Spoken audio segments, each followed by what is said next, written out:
What things should companies know about applying for round two? I think the main thing that you should know is, you need to submit your application through a bank or a fintech company. So if you went with a bank in the first round, I'd probably go with the same bank in the second round. They probably already have your 2019 average monthly payroll, so they could basically process a loan hopefully with little information. I mean, every bank's different as to what exactly they require, but theoretically, they'd already have the information on which the loan was based, which is the 2019 average monthly payroll.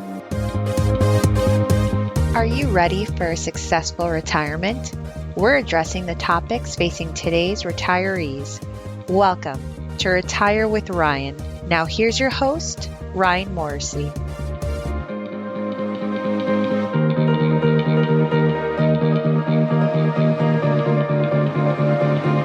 Welcome back, everyone. This week, I have a special guest, Brian Kerrigan with Whittlesley Advisory, based in Connecticut. And Brian's here to talk to us a little bit about PPP, the Paycheck Participation Loan Program, the second round that's come out, and also clear up some issues that have come out about round one. Welcome, Brian. Thanks for having me, Ryan. I appreciate it. Yeah, awesome. Tell me a little bit about your background and what you focus on. Yeah, so I'm a partner with Whittlesley. I run the advisory practice. So our practice is really focused on how do we get business growth for our clients. So our typical client is in the $5 to $25 million range, and they're looking to double the value of their business over a 7 to 12 year period. Last year, people weren't necessarily concerned about business growth, given everything that happened with the pandemic. We really kind of had to shift pretty hard into PPP and employer retention tax credits and cash budgeting and forecasting. So last year was a different year, but generally we are focused on helping our businesses grow. Okay. When you say 5 million to 25, that's in sales? That's a revenue number, yes. Okay. Awesome. Yeah. I think most people are probably familiar with the PPP round one, but maybe just talk about, I guess, some recent stuff that came out about clarification with how some of the money can be spent. Yeah. So originally you could spend the money on payroll, rent, utilities, and mortgage interest. They've added some categories since then. Now you can spend it on supply costs, PPE, any expenses that you may have had due to looting during 2000, probably not necessarily in Connecticut, but that is relevant to some people. So there were definitely some new costs that were expanded, but you do have to keep in mind that you still need to use 60% of the money on payroll related costs. And then 40 can be on these other categories. Okay. Yeah. I mean, that's essentially why it was started, right? To keep payroll going for these people they couldn't afford with no revenue or very little revenue, right? Right. And in the first round, there was no revenue requirement. We'll get to that in the second round. But, if you were eligible, if you had 500 or fewer employees and you were either a for-profit entity or a 501c3. Okay. Yeah. And these could be even just sole proprietors that qualified, right? They can be. And if they're sole proprietors, then basically you have to look to their Schedule C. And to the extent that they have $100,000 or more of income, they're able to max out their PPP benefits. So basically they can get a PPP loan for their wages that they pay to employees, but they can also get an amount based on their income. So basically it caps at like $20,800, 10 weeks at $1,923 per week. Okay. And for maybe somebody that didn't think they were eligible for round one, can they still go back and collect? They can. They can still go back up until March 31st and get a PPP loan. If they haven't got it, they'll fall under the program requirements of the first round. Yeah, again, you had to be under 500 employees. Your loan amount is basically 2.5 times your average monthly payroll. So that would be what they would be eligible to get in terms of funding. And then you have to spend the money between 8 and 24 weeks. So you have 8 to 24 weeks to use it and to have it be forgiven if you use it for the right types of expenses. Okay. Yeah. So was it 8 and they extended it to 24? It was originally 8 and then they extended it to 24. And there was some back and forth as to whether it could be between 8 and 24 weeks. I think the new legislation has solved that. Now it can be any period between 8 weeks and 24 weeks. Okay. Yeah, in my mind, I would think you'd want the longer period. It gives you more time to spend the money. But is there a reason why you'd want to maybe choose 8? Well, there's also a full-time equivalent reduction. So if you've reduced your headcount, you can get less forgiveness. So some people wanted to use a shorter period because they knew once the PPP or money ran out, they were going to have to lay people off. So they wanted to not have the full-time equivalent reduction. So they basically stopped it early and then laid people off. But, since then, there's been some workarounds in terms of using more payroll than the amount of the loan to sort of counteract the FTE problem. Okay. Yeah, I didn't think of that. And I read something too in your notes that if you return the money, you took it out and then you didn't think you needed it, you could actually, now you need it, you could go back and get round 1 again. You can go back. The issue was economic uncertainty. They didn't really define what economic uncertainty that required you to get the loan. And they eventually came up with a safe harbor that said, if you're under $2 million, we're going to presume that you needed the money. So we had some clients who were under $2 million who basically returned the money and then went back after these new rules came out and got a PPP loan. Oh, okay. Yeah, because when you say, I see something here about 300 or fewer employees, but there was like complaints about maybe companies that had multiple locations, like franchises, right? That owned like 30 franchises, but collectively there are more than 300, but each location was less than 300. Yeah, well, the initial rules were 500 employees. So you had to have, if you were in the hospitality or restaurant business, you could have less than 500 at a location. So that's how Ruth Chris and some of these other large restaurant chains were getting the money. And then obviously there was blowback when that happened, when people started to figure out where some of this money was going. Yeah, I think I read it, or I thought I read that some of them gave it back, I guess. Yeah, I think most of them did give it. Most of them gave it back. So I think that, they didn't really want to deal with the publicity, so they gave the money back. Yeah, definitely. People remember that stuff. So the second round dropped to 300 employees. Okay. And you have to have a 25% reduction in gross receipts on a quarter by quarter basis.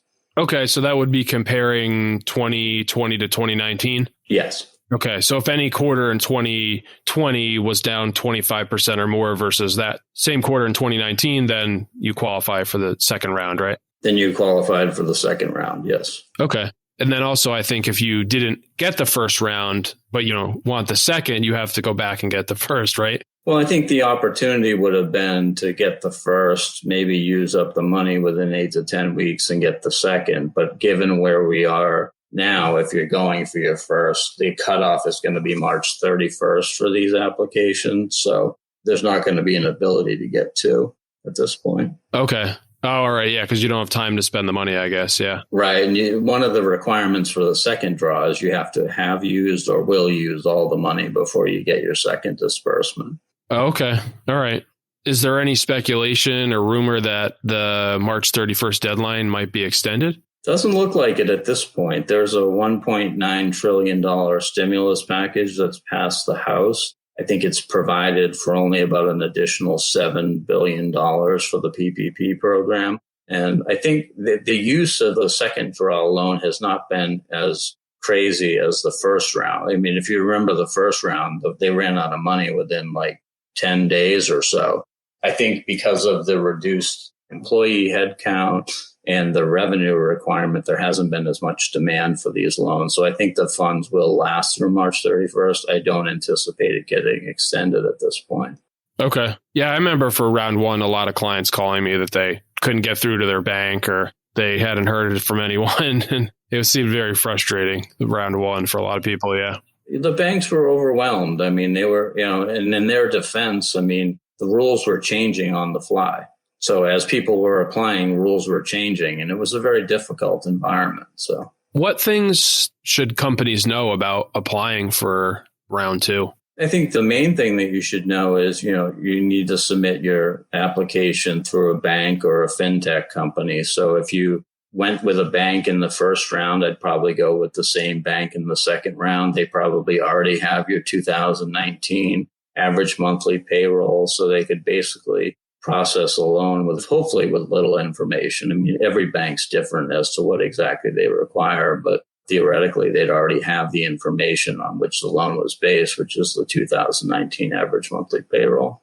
Okay. What would be an example of a fintech company? There's actually a company called Biz2Credit that does a lot of these loans. Basically, they're technology-driven banking type entities. So, instead of having physical branches, they do everything online and through technology. So there are some different companies out there. Like Cabbage, I think, is the name of another one. Oh, I've heard of Cabbage. Yeah, I think I've seen their commercials. Yeah. Yeah. So they're another type of fintech. Okay. All right. So, so making sure that you have that, reduction, I guess, of 25% revenue and, that you have payroll costs, right?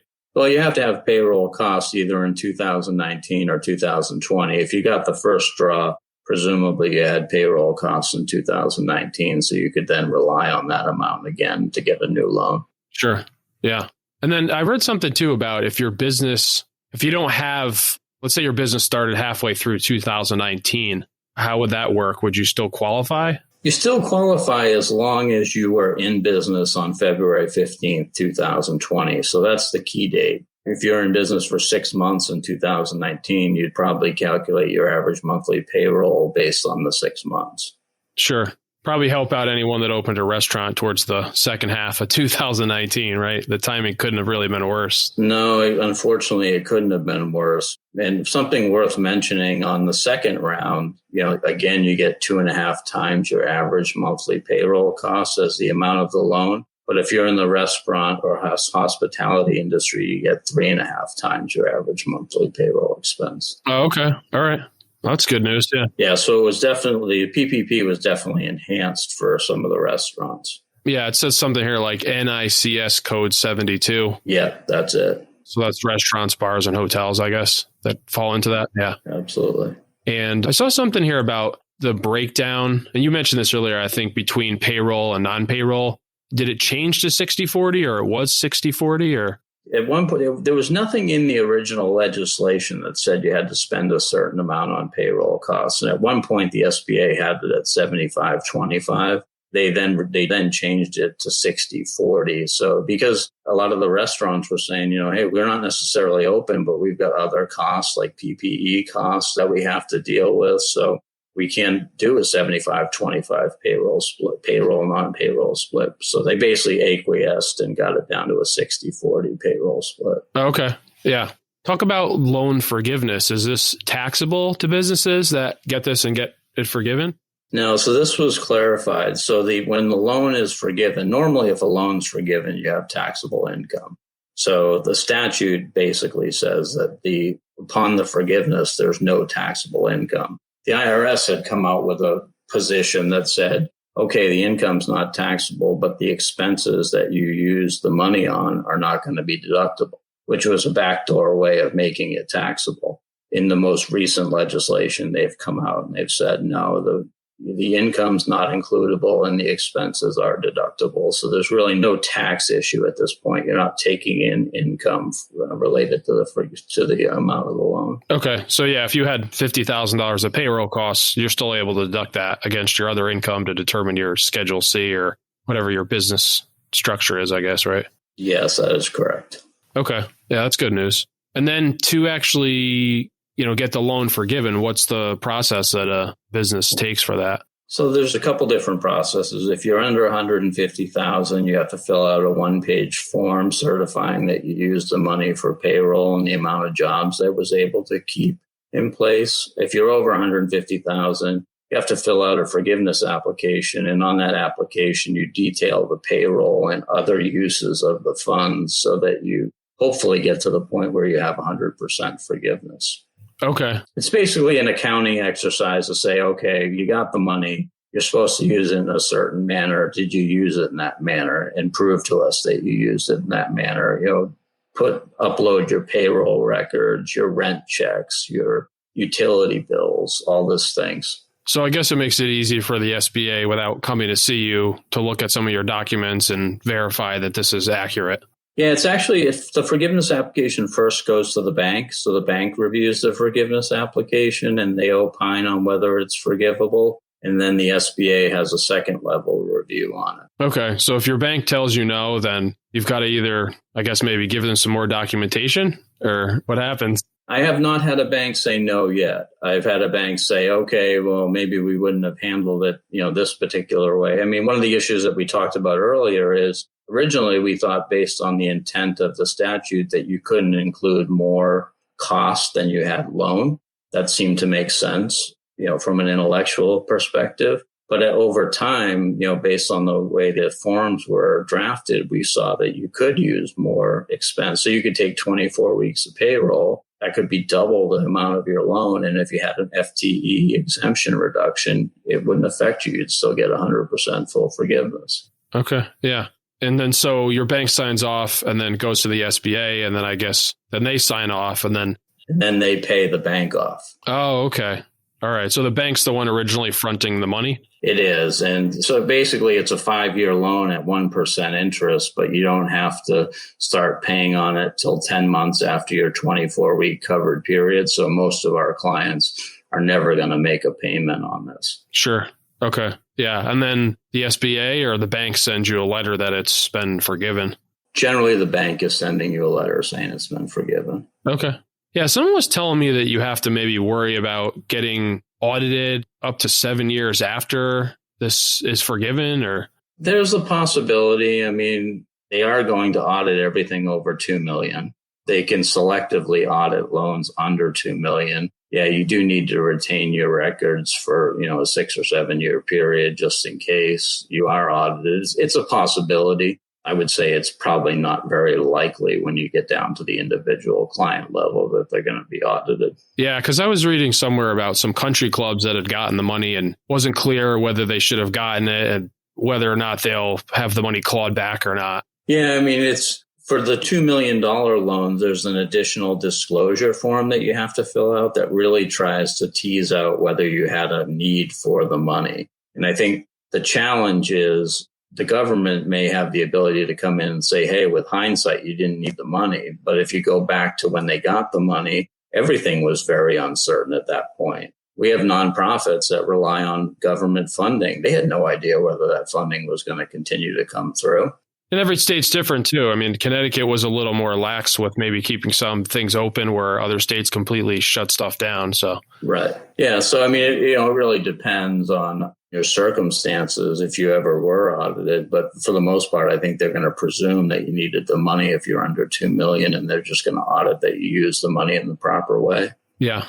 And of course, there's been, there's been people who've taken advantage of the system. There'll be some fraud cases over this. I mean, there's people who've gotten the money that clearly shouldn't get it, and they'll probably pursue criminal cases against those people. Yeah, I remember reading about someone in Florida that bought like a couple expensive cars or something with the money, Lamborghinis or something. Yeah, those, or the ones who had fake companies with fake payroll. I mean, there's the average business person who is doing everything right really has nothing to worry about in terms of an audit. It's some of these outliers who do things that are clearly not within the program's intent. Sure. Yeah. I mean, I guess in today's day and age with a computer and a PDF editor, you can generate just about any document you want if you're trying to make fake stuff, You can, but they're catching it though. So, which is a good thing.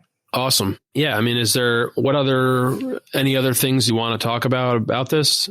Well, a couple other things I'd like to talk about. One is the economic injury disaster loan is still potentially available. That's an application that you have to make through the SBA, and you can get up to $150,000 if your revenues you have to disclose what your revenues were in 2019 and 2020. Then they make a determination whether you're eligible for an EIDL loan. So that program's still in place. The other important thing is the employee retention tax credit.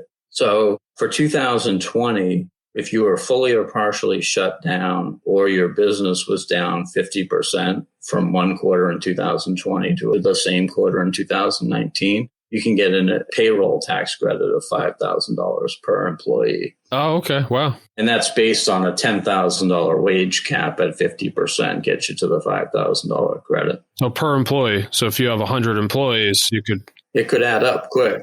Yeah.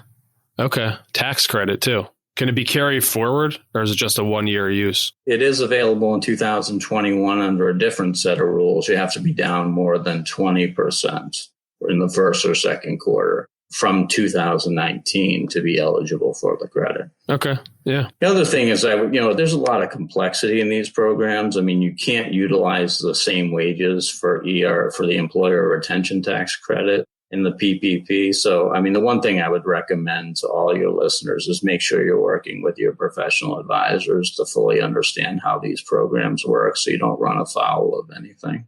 We're working with a lot of clients right now on how do we maximize these things. So maybe we start the PPP loan process later because we want to maximize the ERTC credit. Okay. Yeah, that makes sense. Yeah. And if the listeners want to, get some additional help from Whittlesey, where do you recommend they go to do that? I would reach out to me, B. Kerrigan, Kerrigan at wadvising.com.